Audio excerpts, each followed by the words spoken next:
பெண்கள் வந்து ஆண்களோடு ஒப்பிடும்போது எளிமையானவங்க. அவங்களுடைய வாழ்க்கை எளிமையாக இருக்கும், அவங்களுடைய உணர்வுகள் மென்மையாக இருக்கும். அதனால் வந்து மென்மை எளிமை இதெல்லாம் வந்து பாதுகாப்பு. அதனால் வந்து யாரை நம்ம புரிஞ்சுக்கணும் அப்படின்னா பெண்களை தான் ஆண்கள் புரிஞ்சுக்கணும். ஏன்னா பெண்களுடைய உணர்வுகள், அவங்களுடைய இது எல்லாம், அவங்களுடைய வாழ்க்கை முறை எல்லாம் எளிமையாக இருக்கும், எளிமையானது, மென்மையானது. அதனால் பெண்களை புரிஞ்சுக்கணும். பொதுவாக யாரை புரிஞ்சுப்போம் அப்படின்னா, யார் தலைமை பொறுப்பில் இருக்காங்களோ தலைமையை புரிஞ்சுக்கிறது தான் அவங்களுக்கு கீழே இருக்கிறவங்களுடைய வேலை. இப்போ தற்போதுள்ள இயந்திர அறிவியல் உலகத்தின் தலைமை பொறுப்பு யார்கிட்ட இருக்குது? ஆண்கள்கிட்ட இருக்குது. அப்போ ஆண்களை புரிஞ்சிக்க வேண்டிய, அதனால் ஆண்களை புரிஞ்சுக்கிட வேண்டிய நிர்பந்தம் வந்து தற்போதுள்ள இயந்திர அறிவியல் உலகில் இருக்குது.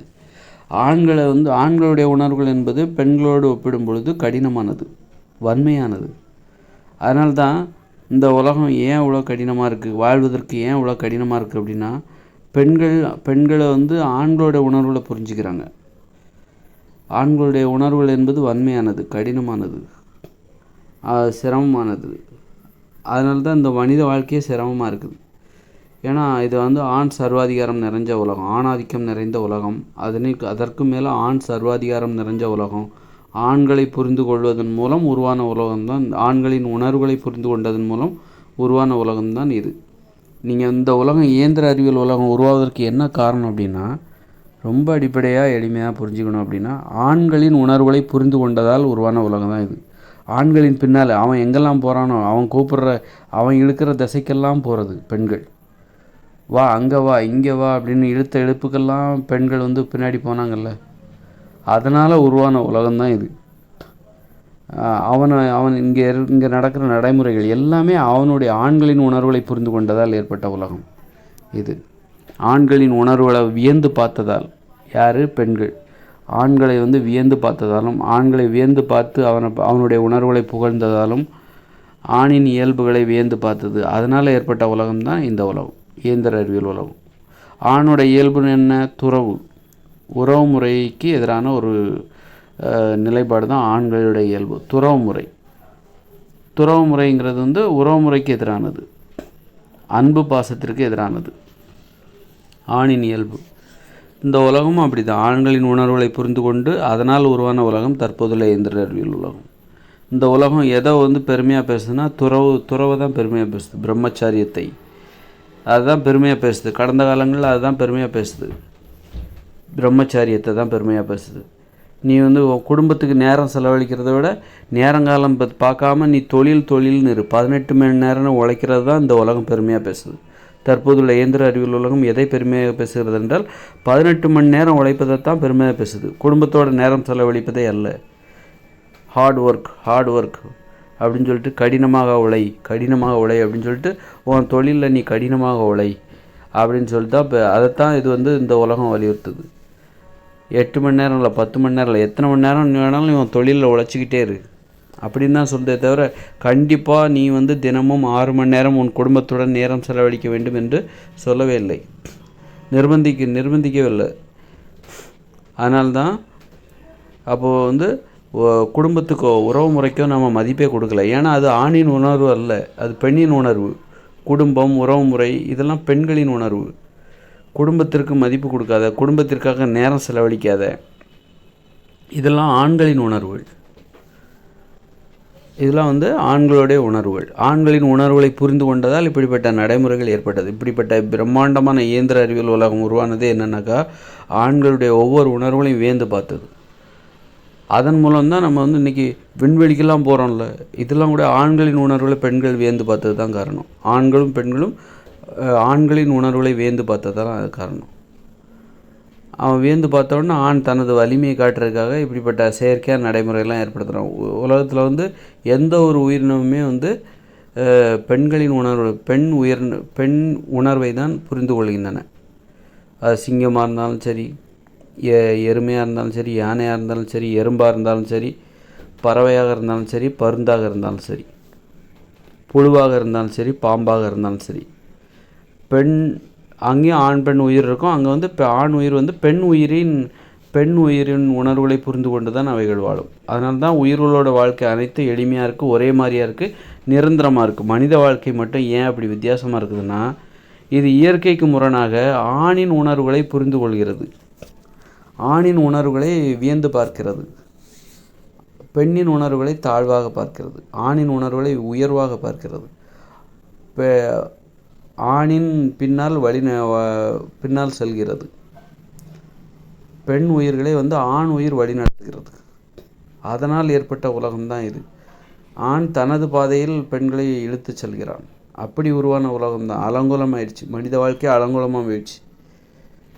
சும்மா காங்கிரீட் கட்டடங்களில் இருக்கிறோம், ஆனால் அதுக்குள்ளே இருக்கிற வாழ்க்கை இருக்குது பாருங்க, அலங்கோலமாக இருக்குது. நாம் எல்லாருமே காங்கிரீட் கட்டடங்களில் மின் விளக்குகளால் அலங்கரிக்கப்பட்ட காங்கிரீட் கட்டடங்களில் நாம் வசித்து கொண்டிருக்கிறோம். அங்கு ஏசி எல்லாமே இருக்குது. ஆனால் அங்கே மனித வாழ்க்கை என்பது அலங்கோலமாக இருக்கிறது. அந்த அலங்கோலத்தை தான் நாம் அந்த அலங்கோலம் வெளியே தெரிந்து விடக்கூடாது என்பதற்காக அழகுபடுத்துகிறோம், மூடி மறைக்கிறோம். சொறி பிடிச்ச ஒரு உடம்பை கோட்டு போட்டு, உயர்தரமான ஒரு கோட்டை போட்டு மூடி மறைக்கிற மாதிரி தான் இது. மனித வாழ்க்கை அலங்கோலமாயிடுச்சு. ஆனால் நாம் காங்கிரீட் கட்டடத்தில் வசித்து கொண்டிருக்கிறோம். குளிரூட்டப்பட்ட அறையில் நல்ல டிவி பார்க்குறோம், மொபைல் ஃபோன் பயன்படுத்துகிறோம். ஆனால் மனித வாழ்க்கை அலங்கோலமாயிடுச்சு, அசிங்கமாயிடுச்சு. இது காரணம் என்ன? ஆண்களின் உணர்வுகளை வியந்து பார்த்தது தான், ஆண்களின் உணர்வுகளை புரிந்து கொண்டது. பெண்களும் ஆண்களும் வழி நடத்தப்பட்டது, ஆண்களால் வழி நடத்தப்பட்டது. பெண்கள் ஆண்களின் வழியில் நடந்தது தான் காரணம். அதனால் பெண்களின் வழியில் நடக்கணும், பெண்களால் வழி நடத்தப்பட வேண்டும். அதுதான் இயற்கையான விதிமுறை. அப்படி வழி நடத்தப்படும் போது பெண்களின் உணர்வுகளை புரிந்து கொள்ள வேண்டும். பெண்களுடைய உணர்வு என்னது? எளிமையானது தான் பெண்களுடைய உணர்வு. மென்மையான உணர்வு தான் பெண்களுடைய உணர்வுகள். அவர்களுடைய வாழ்க்கை முறை மென்மையானதாக தான் இருக்கும், எளிதானதாகத்தான் இருக்கும். அப்போ பெண்களுடைய உணர்வுகளை புரிஞ்சிக்கும் போது தான் இந்த மனித இனம் நிலையாக ஒரு இடத்துல வசிக்கும். அப்போ நம்ம குடிசையில் தான் வசிப்போம், ஆனால் அங்கே ஒரு கட்டுப்பாடு இருக்கும். குடும்பமாக வசிப்போம், கூட்டு குடும்பமாக வசிப்போம், ஆரோக்கியம் இருக்கும், நோய்கள் இருக்கும், குற்றங்கள் இருக்காது. பெண்கள் அங்கு உயர்வானவர்களாக இருப்பார்கள். யாரை நம்ம புரிஞ்சுப்போம் அப்படின்னா, தலைமையில் இருக்கிறவங்க தான் நம்ம புரிஞ்சுப்போம், தலைமை பொறுப்பில் இருப்பவர்களை தான் புரிஞ்சுப்போம். மனித வாழ்க்கை என்பது பெண்களை புரிஞ்சிக்கும் போது, பெண்களின் உணர்வுகளை ஆண்கள் புரிஞ்சிக்கும் போது அங்கே பெண்கள் தான் தலைமை பொறுப்பில் இருப்பாங்க. பெண்களால் ஆண்கள் வழி நடத்தப்படுவார்கள். பெண்கள்னால் யார்? எளிமையானவங்க. அவங்க அப்பா அவங்களுடைய உணர்வுகள், அவங்களுடைய வாழ்க்கை முறை எளிதாகத்தான் இருக்கும். அப்போ மனித உயிர்கள் அனைவரும் பெண்களின் உணர்வுகளை புரிந்து கொள்ளும்போது எளிமையாக வாழ வைக்கப்படுவார்கள். நிரந்தரமாக ஒரு இடத்துல வாழ்வோம். அப்போ தான் குடும்பம் என்கிற அமைப்பு உறுதியடையும், கூட்டு குடும்பம் என்பது உறுதியடையும்.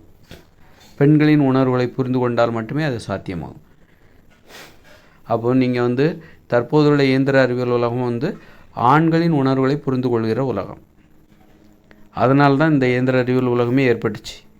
சரி, நீங்கள் பெண்களின் உணர்வுகளை இப்போ நீங்கள் புரிஞ்சுக்கிட்டால் என்ன நடக்கும்? அப்படியே இந்த இயந்திர அறிவியல் உலகமே செயலிழந்துடும். இந்த இயந்திர அறிவியல் உலகம் செயலிழப்பதற்கு அதுவும் ஒரு காரணம். பெண்களின் உணர்வுகளை புரிந்து கொள்வதற்கு இங்கு முயற்சி நடைபெற்று கொண்டிருக்கிறது. இன்றைக்கி ஆண் பெண் வன்முறை குறைஞ்சிருக்கு, குடும்ப வாழ்வில் அமைதி நிலவுகிறது, ஒரு மென்மையான அணுகுமுறை நிலவுகிறது, வன்முறை இல்லை, அடக்குமுறை இல்லை, பெண்ணடிமைத்தனம் இல்லை, பெண்கள் கொஞ்சம் சுதந்திரமாக இருக்காங்க. இதன் மூலம் என்ன நடக்குதுன்னா, இங்கே ஒரு விஷயம், பெண்களின் உணர்வுகளை புரிஞ்சுக்கிற முயற்சி நடந்துகிட்ருக்கு. இந்த முயற்சி அடுத்தடுத்த காலங்களில், அடுத்தடுத்த வருடங்களில், அடுத்து வரும் ஒரு 10-15 வருடங்களில் ரொம்ப அதிவேகத்தில் முன்னெடுக்கும், ரொம்ப வேகமாக முன்னெடுக்கும். அப்போ என்ன ஆகும்னா, பெண்களின் உணர்வுகளை புரிந்து கொள்வதில் அதிக முன்னேற்றம் அடையும். அப்போ தான் இந்த இயந்திர அறிவியல் உலகமே செயலிழந்துடும். ஏன்னா இந்த இயந்திர அறிவியல் உலகம் என்பது ஆண்களின் உணர்வுகளை புரிந்து கொண்டதால் உருவான உலகம், ஆண்களால் வழி நடத்தப்பட்டதால் உருவான உலகம்தான் இது. பெண்களின் உணர்வுகளை புரிஞ்சிக்கும் போது அப்போ பெண்கள் தலைமை பொறுப்புக்கு வந்துடுவாங்க, பெண்களால் ஆண்கள் வழி நடத்தப்படுவார்கள். அப்போ என்ன ஆகுன்னா, பெண்கள் எங்கே கூட்டு போவாங்கன்னா எளிமையான வாழ்க்கைக்கு கூட்டு போவாங்க. பெண்கள் என்ன பண்ணுவாங்கனாக்கா, தன்னை காதலிப்பதற்காக என்னுடன் நேரம் செலவிடு, குடும்பத்திற்காக நீ என்னுடன் நேரம் செலவிடு. அப்படிங்கும்போது என்ன ஆகும் அப்படின்னா, யாராலையும் தொழிலில் அதிக நேரத்தை செலவிட முடியாது.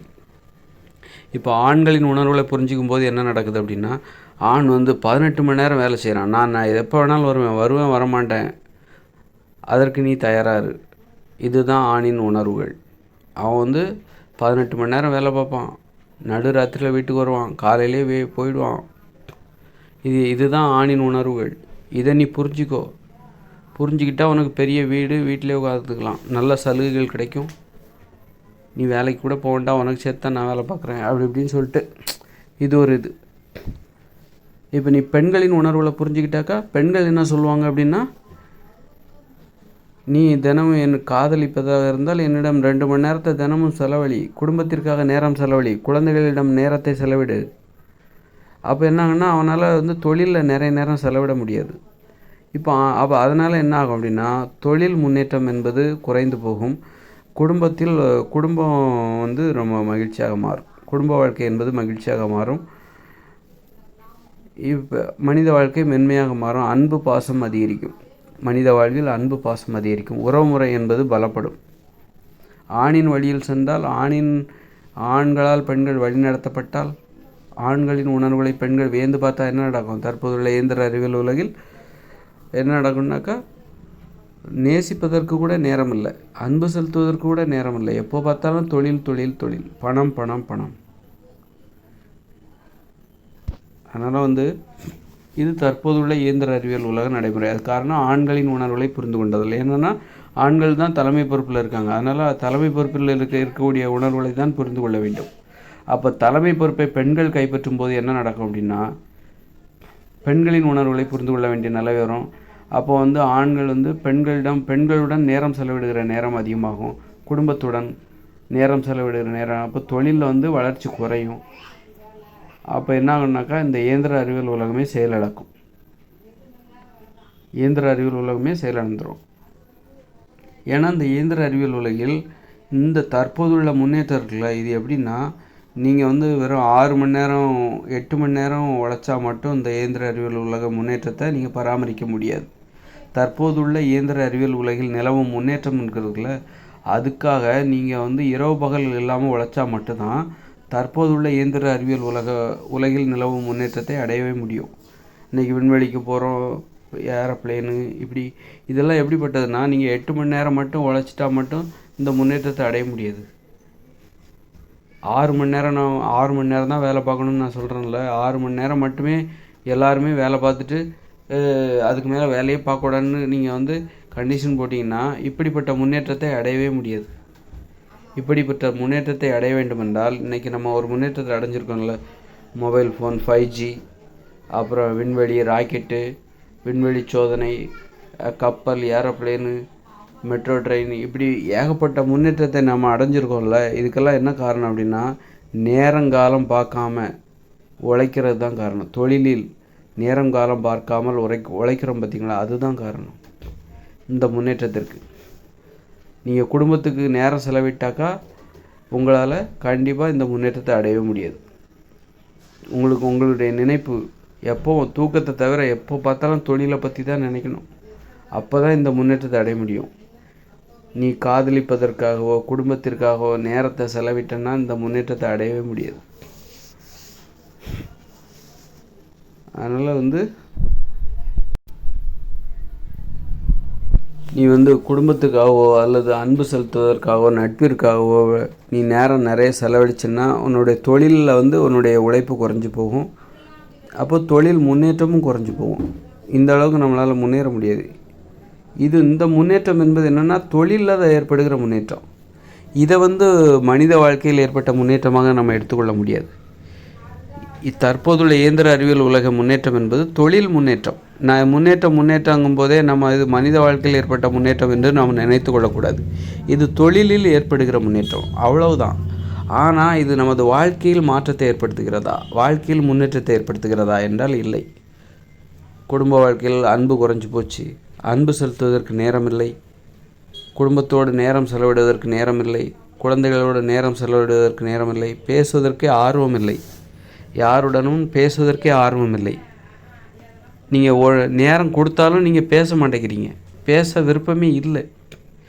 குடும்பத்தோடு நேரம் செலவிடுவதற்கு உங்கள் நேரம் கிடைத்தாலும் அந்த நேரத்தில் கூட நீங்கள் யாருமே பேசுகிறதில்ல, பேசவே விரும்பலை. அப்போவும் அது காரணம் இந்த மொபைல் ஃபோனு, டிவி, கணினி, இந்த மாதிரியான பயன்பாடுகள் தான் காரணம். ஆக அன்பு செலுத்துவதற்கு நேரம் கொடுத்தா கூட உங்களால் அன்பு செலுத்த முடியாத ஒரு நிலை. அன்பு செலுத்த முடியாத நிலை என்பது தான் உண்மை. நீங்கள் விடுமுறையில் எல்லாத்துக்கும் விடுமுறை கிடைக்குது, சனி ஞாயிறு விடுமுறை கிடைக்குது. ஆனால் எல்லோரும் வீட்டில் தான் இருக்காங்க. ஆனால் யாரும் யாருடனும் பேசுவதில்லை. அன்பு செலுத்துவதற்கு இங்கே முயற்சியிலே இல்லை. அன்பு செலுத்தவே முடியாத ஒரு நிலை. அந்த நிலையை நாம் அடைஞ்சிருக்கோம் அப்படின்னா அதுக்கு காரணம் இந்த தொழிலில் ஏற்பட்ட முன்னேற்றம் தான் காரணம். நேரங்காலம் பார்க்காம நம்ம உழைச்சோம் பார்த்திங்களா, அதுதான் காரணம். நீங்கள் வெறுமனே 6 மணி நேரம் மட்டுமே தொழிலில் உழைச்சிருந்தீங்கன்னா இந்த முன்னேற்றத்தை நீங்கள் அடைஞ்சிருக்க மாட்டீங்க. இந்த மொபைல் ஃபோனில் 5G இந்த முன்னேற்றம், மெட்ரோ ட்ரெயின் அல்லது விண்வெளி பயணம், கப்பல், ஏரோப்ளேன், இந்த முன்னேற்றத்தெல்லாம் அடையவே முடியாது. இங்கே 6 மணி நேரத்துக்கு மேலே யாருமே உழைக்கக்கூடாது அப்படின்னு நீ அப்படியே வீட்டுக்கு போயிடணும். வீட்டுக்கு போய் குடும்பத்தோட நேரம் செலவிடுங்க, விளையாடுங்க, அல்லது கலை, ஆடல், பாடல், இப்படி சந்தோஷமாக இருங்க அப்படின்னு சொல்லிட்டு ஒரு கட்டுப்பாடை வச்சு 6 மணி நேரத்துக்கு மேலே ஒரு ஊரடங்கு உத்தரவு, தொழிற்சாலைகள், அலுவலகங்கள் எல்லாமே மூடிடணும் அப்படின்னு நீங்கள் ஒரு கட்டுப்பாடு வச்சிங்கனாக்கா இன்றைக்கி நடக்கிற இந்த தொழில் முன்னேற்றம் என்பது இந்த அளவுக்கு முன்னேறி இருக்காது. அது கொஞ்சம் கட்டுப்படுத்தப்பட்டு தான் இருக்கும். இந்த அளவுக்கு நம்ம முன்னேறோம்னா அதுக்கு காரணம் என்னன்னாக்கா இந்த அளவுக்கு நம்ம தொழிலில் முன்னேறிருக்கோம். அதுதான் முதல்ல. முன்னேறோன்னா ஒன்று வாழ்க்கையில் இது வாழ்க்கை முன்னேற்றம் இல்லை, தொழில் முன்னேற்றம். இந்த அளவுக்கு நம்ம தொழிலில் முன்னேற்றம் அடைஞ்சிருக்கோம்னா அதுக்கு என்ன காரணம் அப்படின்னா, அதுக்கு காரணம் நேரங்காலம் பார்க்காம நம்ம வேலை நேரம் என்பது 10 மணி நேரம், அதாவது நம்ம அலுவலகத்துலேயும் உழைக்கிறோம் அல்லது தொழிற்சாலையிலையும் உழைக்கிறோம், வீட்டுக்கு வந்த பிறகும் தொழில் சம்மந்தமாக உழைக்கிறோம். தினமும் ஒவ்வொருத்தரும் 12 மணி நேரம் 13 மணி நேரம் உழைக்கிறாங்க. விடுமுறை தினத்தில் கூட நம்ம என்ன பண்ணுறோம் அப்படின்னா யாரிடமும் அன்பு செலுத்துவதில்லை. ஏன்னா அன்பு செலுத்துவதில்லை, பாசத்தை வெளிப்படுத்துவதில்லை. அப்போவும் நம்ம தனிமையாக தான் இருக்கிறோம். அப்போது நம்ம விடுமுறை எடுத்துக்கொள்வதில்லை என்று பொருள். அதன் பொருள் என்னென்னா அப்போது கூட நம்ம விடுமுறை தினத்தில் கூட நம்ம விடுமுறை எடுத்துக்கொள்வதில்லை, தனித்து தான் இருக்கிறோம். தொழிலிருந்து விடுமுறை என்னன்னாக்கா, தொழிலிருந்து விட்டுட்டு வீட்டுக்கு வந்தால் நீ உன் குடும்பத்தோட நேரம் செலவழிக்கணும், குழந்தைகளோடு பேச வேண்டும், குழந்தைகளை கொஞ்ச வேண்டும். ஆனால் அதை யாரும் செய்கிறதில்ல. அப்போவும் தனிமையாக தான் இருக்காங்க.